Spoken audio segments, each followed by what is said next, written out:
Isto é apenas a ponta do iceberg de uma estrutura sinistra e submersa.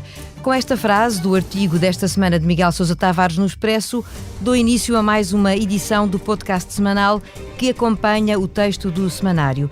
Já deve ter adivinhado que vamos falar dos abusos na Igreja, mas não só.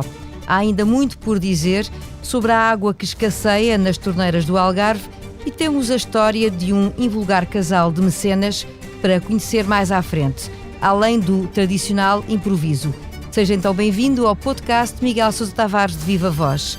Eu sou a Paula Santos. Olá, Miguel. Olá, viva. Falemos então das denúncias de abusos sexuais na Igreja Portuguesa. Começa a desvendar-se a ponta do véu e décadas de silêncio são substituídas a pouco e pouco pelos relatos que foram ocultados da sociedade em geral, mas que nunca foram um segredo total dentro da Igreja. É tempo de falar da culpa de quem, sabendo, nada fez. E falamos de pessoas com elevada responsabilidade.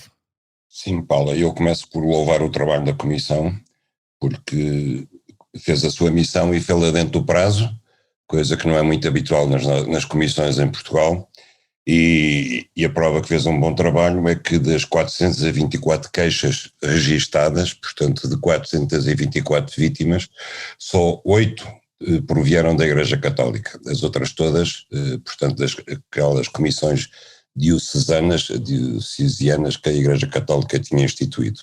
Todas as outras foram recolhidas pela própria Comissão, o que quer dizer que não houvesse Comissão e nunca teríamos chegado à tal ponta do iceberg, e eu chamo-lhe a ponta do iceberg porque a própria Comissão diz que os casos são provavelmente muitíssimo mais. Ela diz que aquilo que detectou foi uma cultura endémica de abuso sexual de menores na Igreja Católica ao longo das décadas que vão desde 1950 até 2020. Portanto, estamos de facto perante um mundo submerso e sinistro que foi silenciado aqui, como em várias partes do mundo, pela hierarquia da Igreja e que foi praticado pelos sacerdotes da Igreja. Estamos perante uma coisa verdadeiramente sinistra. Parece que na mentalidade de muitos membros da Igreja Católica as crianças estavam à sua disposição, enquanto que Cristo disse: deixai vir a minhas criancinhas. Isto foi interpretado por um número vastíssimo de membros da Igreja Católica como uma oportunidade não para educar as crianças nem para as doutrinar na fé católica, mas sim para abusar delas. É um crime inominável, é um crime que mancha para sempre a história dos 2000 anos da Igreja Católica e que de facto vai ser preciso muita coisa, é preciso limpar muita porcaria debaixo das alcatifas da hierarquia da Igreja para conseguirmos livrar-nos disto. O Miguel refere o caso do Bispo do Porto, Manuel Linda, de quem muito se tem falado. Das palavras do Bispo ditas por estes dias, não foi há décadas, foi ainda agora, ainda se vislumbram muitos destes argumentos desculpabilizadores de alguma maneira do passado. Será que alguma vez a Igreja vai conseguir encarar estes acontecimentos de forma diferente ou tem que haver aqui uma espécie de varridela geral? Pelo menos no pensamento.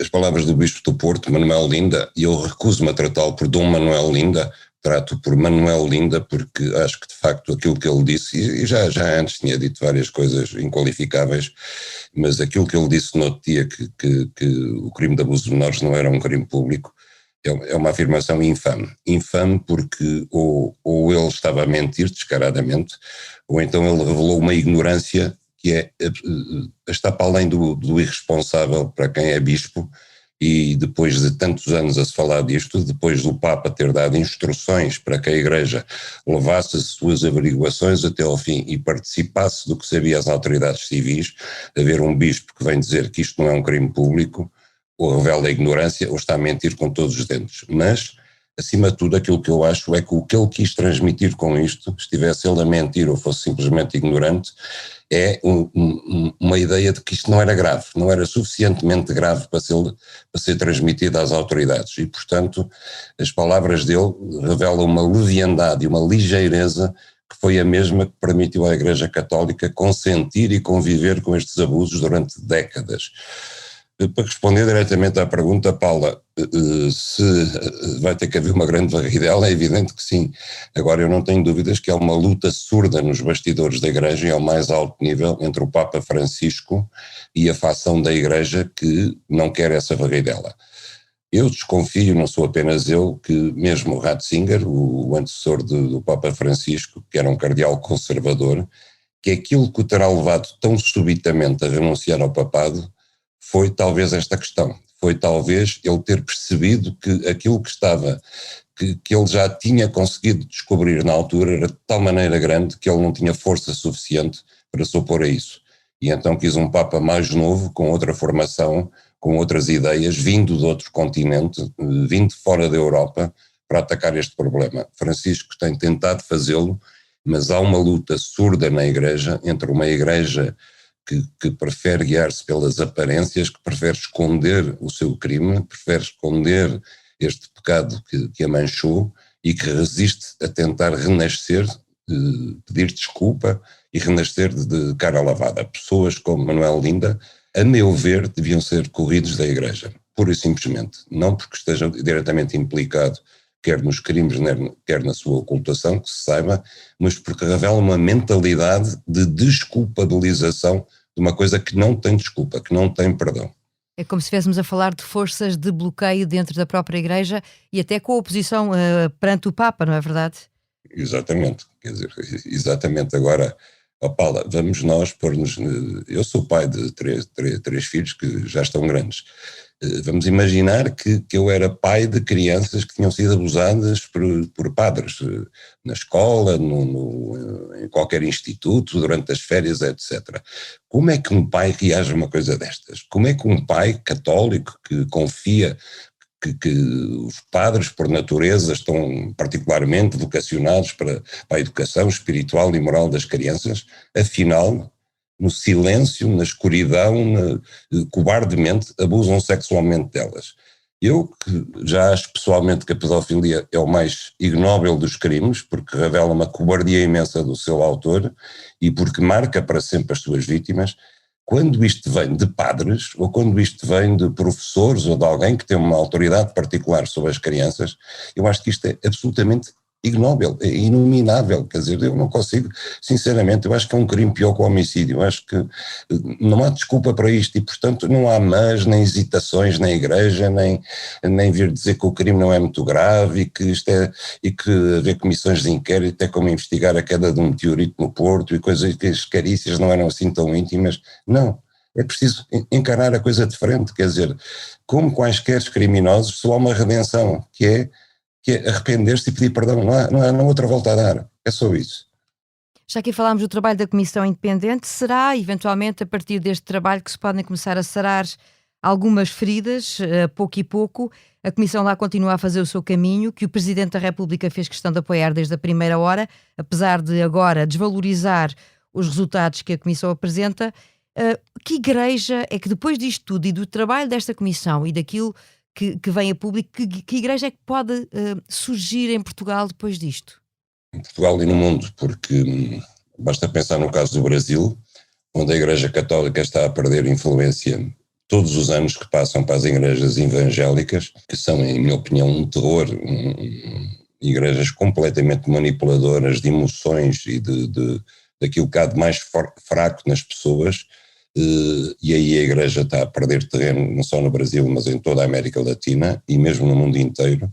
E num momento de fraqueza da Igreja Católica, este escândalo planetário da pedofilia na Igreja cai na pior altura.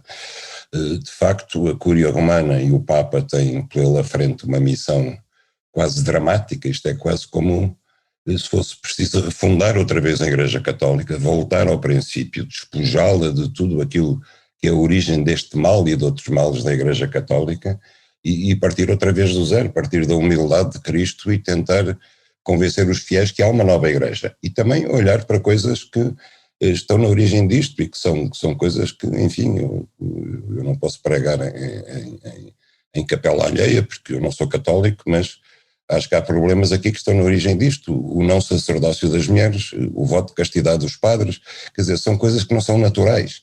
e que nós devemos perguntar-nos porquê que o sacerdócio não pode ser aberto às mulheres, porquê que os padres não se podem casar como os padres protestantes, por exemplo, porquê que não podem ter uma vida de família normal em vez de terem uma vida sexual depravada e às escondidas como muitos deles têm. Não todos, não a maioria, mas alguns. Avancemos então na sua crónica. O novo e futuro normal no Algarve, que o Miguel conhece tão bem por estes dias, passa por sucessivos episódios de cortes de água nas torneiras. E não falamos de obras inesperadas, mas de cortes programados quando a seca se prolonga. Tudo isto numa altura em que não vislumbramos sinais de resposta perante os problemas. Afinal, isto é bastante complicado, não é assim, Miguel? Paula, eu falo apenas dos cortes no sotavento, que é aquilo que eu conheço. E se eu volto outra vez à questão da falta de água, eu sei que posso chatear os meus ouvintes e os leitores do Expresso. Agora vem-me à cabeça uma frase que o meu pai uma vez escreveu e que me vem muitas vezes à cabeça, que é o seguinte: já se disse tudo, mas como ninguém ouviu, vou dizer outra vez.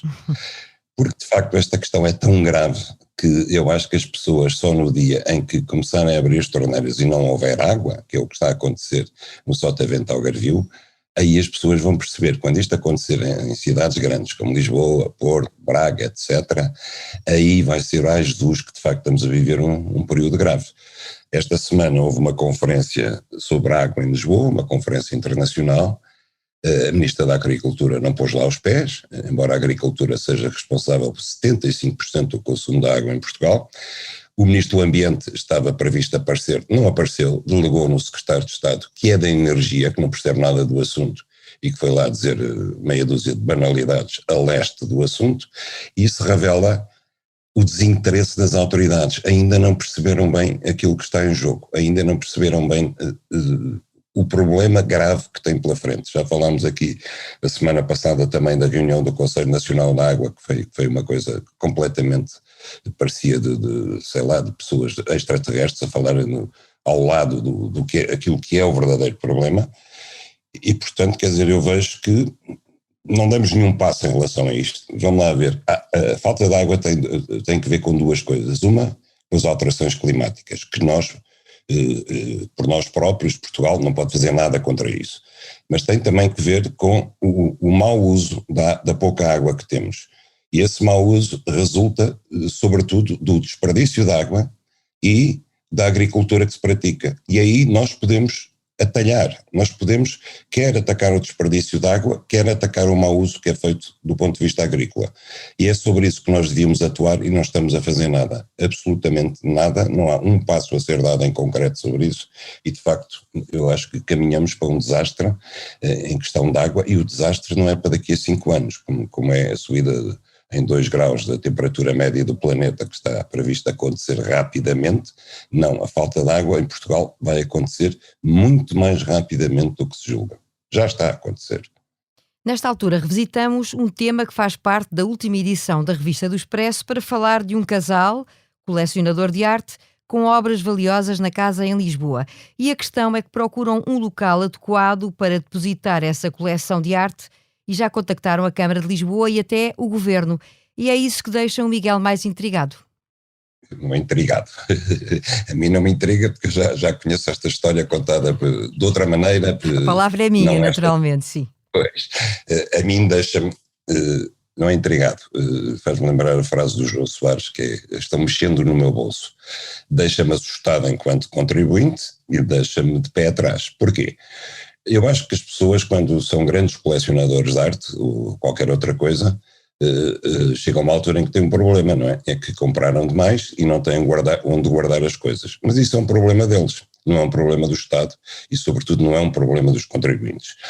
Os verdadeiros mecenas, o que fazem lá fora é oferecem aquilo a um museu, se o museu quiser, se as coisas valerem a pena, ou então fazem eles próprios um museu. Isso é que se chama mecenas.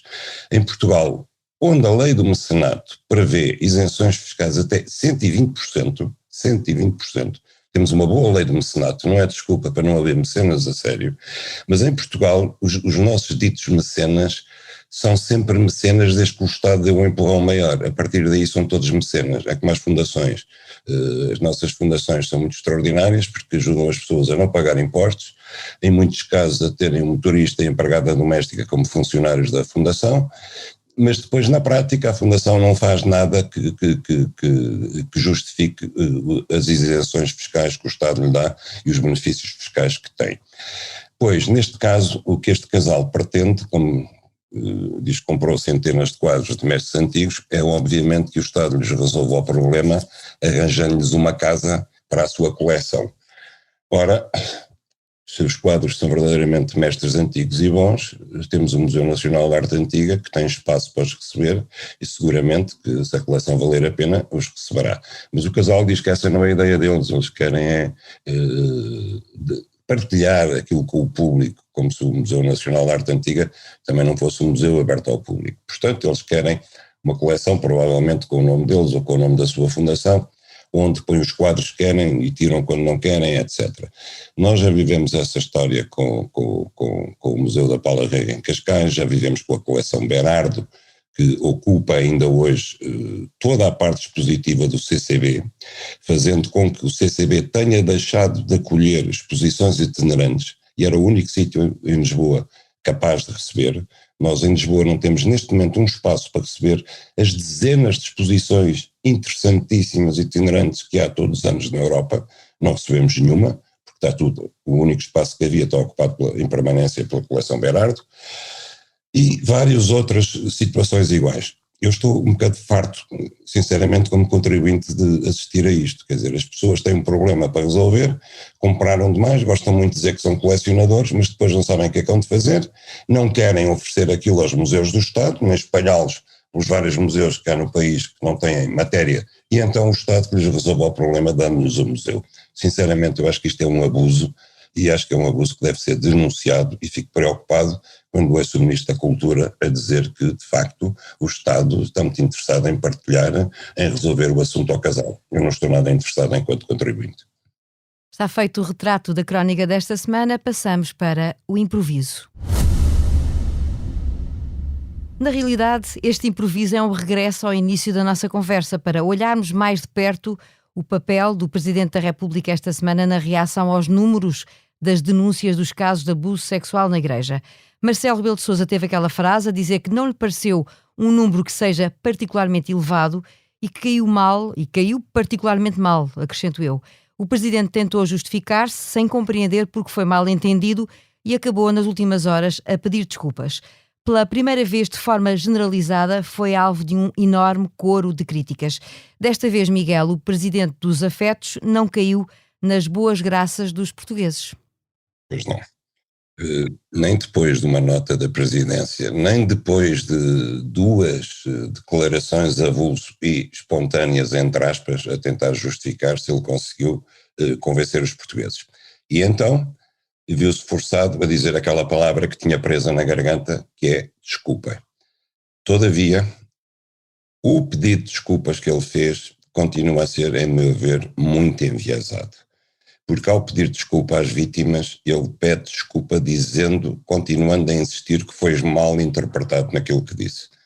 Ora, eu acho que ele não foi mal interpretado. Eu acho que ele não foi mal interpretado, nem sequer cometeu um lapso. Marcelo disse exatamente aquilo que pensava, ou disse aquilo que queria dizer. E o que ele quis dizer é que achava que o número de casos, 424 apurados pela Comissão, eram muito poucos comparado com o que tinha acontecido noutros países. Ou seja, traduzindo, a pedofilia na Igreja Católica Portuguesa não foi assim tão grande. Isto foi o que Marcelo quis dizer. E porquê é que ele quis dizer isso? Nós esquecemos às vezes de onde vem Marcelo Rebelo de Sousa em termos de formação e de educação. E em matéria de religiosa, Marcelo é um católico da velha guarda. Ele é um católico da Igreja do Estado Novo, da Igreja do Cardeal Cerejeira. Foi aí que ele foi educado. Marcelo não é um católico da Capela do Rato, não é dos católicos progressistas do tempo do Estado Novo, não é dos seguidores do Bispo do Porto, de Manuel Ferreira Gomes, nem do Padre Felicidade Alves. Ele é da Igreja Conservadora, por exemplo, do Padre João Seabra, que faleceu este ano, que era seu grande amigo e colega de curso e que representava a facção mais conservadora e retrógrada da Igreja. Portanto, Marcelo nunca se separou verdadeiramente da sua educação católica de juventude. E o seu instinto continua a ser o de proteger essa igreja que ele conheceu e a que ele se mantém fiel. E foi isso que lhe saiu pela boca fora. O instinto de defender essa igreja, a que eu chamo a igreja das aparências e não da transparência, que defende o Papa Francisco. Pode ser que Marcelo, e eu acredito, tenha sido também influenciado, como foi a geração dele, pelo Papa João XXIII e hoje em dia pelo Papa Francisco. Agora, no essencial, Marcelo continua fiel à igreja conservadora do antigamente, do antigo regime. E para essa igreja, é insuportável confessar que no seu seio existiram abusos sexuais sobre nós durante décadas. Mas isso será de alguma maneira uma visão retrógrada daquilo que devia ser hoje o papel da Igreja e que de certa forma pode legitimar as críticas de que o Presidente está muito colado às hierarquias e menos sensível ao problema de quem faz agora as denúncias? Sem dúvida. Eu acho que não foi por acaso que a sensibilidade do país, desde o Chega até o Bloco de Esquerda, foi unânime em condenar as palavras de Marcelo. Ninguém o interpretou mal. Toda a gente interpretou exatamente aquilo que eu acabo de dizer, interpretou como uma tentativa de Marcelo de proteger a hierarquia da Igreja das críticas que estavam a ser feitas. Marcelo tentou encobrir a dimensão da responsabilidade da Igreja e, ao fazê-lo, pôs-se de um lado onde ele está notoriamente isolado, porque tem contra si o grosso da opinião pública. Ele não se apercebeu da dimensão do que isto representou. Quer dizer, quando Marcelo diz que foram poucos casos, eu, e comigo acho que muitos portugueses, nós achamos que 200 padres violadores apurados não é poucos casos. E sabendo que isto de facto é a ponta do iceberg, é demais, quer dizer, é um exagero, é um escândalo. Quer dizer, o Presidente da República não pode vir com esta ligeireza dizer que foram poucos e não pode depois vir dizer que foi mal interpretado e que ele queria dizer é que devia ter havido mais queixas. Não. Muito rapidamente, só para terminarmos, acha que este episódio pode deixar marca na futura relação de Marcelo com o país e com os portugueses? Eu acho que vai deixar marcas e, sobretudo, há uma coisa que ele, Marcelo, devia aprender, quer dizer, é que isto resulta do facto de ele ser um incontinente verbal, cada vez mais incontinente. Marcelo, hoje em dia, comporta-se como quase um partido político por si só. Repare, por exemplo, sobre o orçamento. Marcelo começou a falar sobre o orçamento semanas antes de ele ser apresentado. Continuou a falar até à véspera. Quando foi apresentado, começou a fazer comentários, como se fosse um partido político. A imprensa sai o orçamento, vai ouvir a opinião de todos os partidos políticos e a de Marcelo. E se não vai ouvir, ele espontaneamente fala. O tempo todo. A todo o tempo. A diferença entre o Marcelo comentador, que existia, e o Marcelo presidente, é que o Marcelo comentador tinha opinião uma vez por semana. E o Marcelo presidente tem várias opiniões todos os dias. E tanto fala, que acaba por espalhar. Não é que, como eu disse, ele não tenha querido dizer o que disse, mas se tivesse calado mais vezes, como toda a gente, evitava cometer asneiras. Não lhes perdoeis, senhor, pois eles sabem o que fizeram. O título da crónica e do podcast de Miguel Sousa Tavares, esta semana no Expresso. A sonorização deste episódio esteve a cargo de João Luís Amorim. A opinião à sexta-feira.